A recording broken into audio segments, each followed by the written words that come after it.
በስመ አብ ወወልድ ወመንፈስ ቅዱስ አሃዱ አምላክ። ጥበብ ኢያሱ ወዲ ሲራክ ምዕራፍ 12 ሰናይ ግብሪ ክትገብር ከለኻ ንመን ከምትገብሮ ፍለጥ፣ በቲ ሰናይ ግብርኻ ድማ ክትምስገን ኢኻ። ፈሪሃ እግዚአብሔር ዘለዎ ሰብ ሰናይ ግብሪ ግበረሉ እሞ ክትፍደእ ኢኻ። ብኡ እኳ እንተዘይተፈደኻ ብርግጽ ብልዑል አምላክ ክትፍደእ ኢኻ። እቲ ኣብ ኃጢአት ዝነብር ምጽዋት እውን ዘይህብ ሰብ ሰናይ ዝብልዎ ኣይክረክብን እዩ። ፈሪሃ እግዚአብሔር ንዘለዎ ሰብ ምጽዋት ሃብ፣ ንሓጥእ ግና ኣይተሓግዞ። ንትሑት ሰብ ሰናይ ግበረሉ፣ ፈሪሃ እግዚአብሔር ንዘይብሉ ሰብ ግና ኣይትለግሰሉ። መግቢ ኣይትሃቦ፣ እወ ብኡ ምኽንያት ተመሊሱ ንዓኻ ከይገዝአካ። ገለ ነገር እኳ ኣይትሃቦ፣ እንተዘይኮነ ዕፅፊ እቲ ንዕኡ ዝገበርካዮ ሰናይ ግብሪ ኣብ ልዕሌኻ ክፉእ ነገር ክስልበጠካ እዩ። ከመይ ልዑል እግዚአብሔር ንሓጣን ይጸልኦም እዩ። ፈሪሃ እግዚአብሔር ዘይብሎም ሰባት መቕጻዕቲ ከውርደሎም እዩ። ንሕያዋይ ሰብ ለግሰሉ፣ ንሓጥእ ግና ኣይተሓግዞ።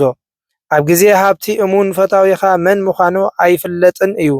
ኣብ ግዜ ጸበባ ኸዓ ጸላኢ ኣይስወርን እዩ። ክህብትም ከሎ ጸላቱ ይጉህዩ፣ ጸባ ክረኽቦ ከሎ ኣዕሩኽቱ ከይተረፉ ይፍለይዎ።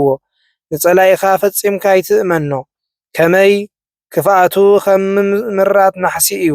ሽሕ እኳ ትሑት መሲሉ እንተቐረበካ ተጠንቀቕ፣ ካብኡ እውን ተሓሎ። ከምቲ እንተ ዘይወልዊልካዮ ዘየብርህ ዝመረተ መስትያት ሓጺን ክኾነካ እዩ። ንዓኻ ገልቢጡ ኣብ መንበርካ ኮፍ ከይብል ኣብ ጥቓኻ ኣይተቕርቦ። ናይ ክብሪ መንበርካ ክወስድ ከይፍትን ኣብ የማንካ ኣይተቐምጦ።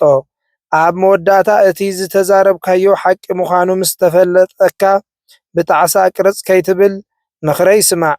ዓዚም ገይሩ ምስ ተመን ዝጻወት ወይ ምስ ሕሱማት ኣራዊት ዝጻወት ሰብ እንተተጐድአ ዝድንግጸሉ የብሉን። ከምኡ እውን ነቲ ምስ ሓጥእ ዝመሓዞ ኣብቲ ንሱ ዝገብሮ ኃጢአት እውን ዝወድቕ ሰብ ዝድንግጸሉ የብሉን። ጸላኢ ንግዚኡ እዩ ምሳኻ ዝጸንሕ፣ መከራ ምስ መጸካ ግና ኣብ ጎድንኻ ደው ኣይብልን እዩ። ከመይ ገይሩ ናብ ጉድጓድ ከም ዝድርብየካ እናሓሰበ ከሎ ብኣፉ ጥዑም ቃላት ይዛረበካ። ሓዘንካ ዝካፈል ክመስል ይነብዕ፣ ዕድል እንተደኣ ረኺቡ ግና ንኽቐትለካ ድሕር ኣይብልን እዩ። መከራ እንተወደቐካ ቅድሜኻ ኣብኡ በፂሑ ክትረኽቦ ኢኻ። ዝሕግዘካ ተመሲሉ ኸዓ ንኸጽድፈካ ከቢድ እዩ። ርእሱ ይንቕንቕ፣ እናጣቕዐ ኢዱ ይሓሲ፣ ታሕቲ ታሕቲ ይዛረብ፣ ኣዘራረቡ እውን ይልውጥ። ወስብሐት ለእግዚአብሔር።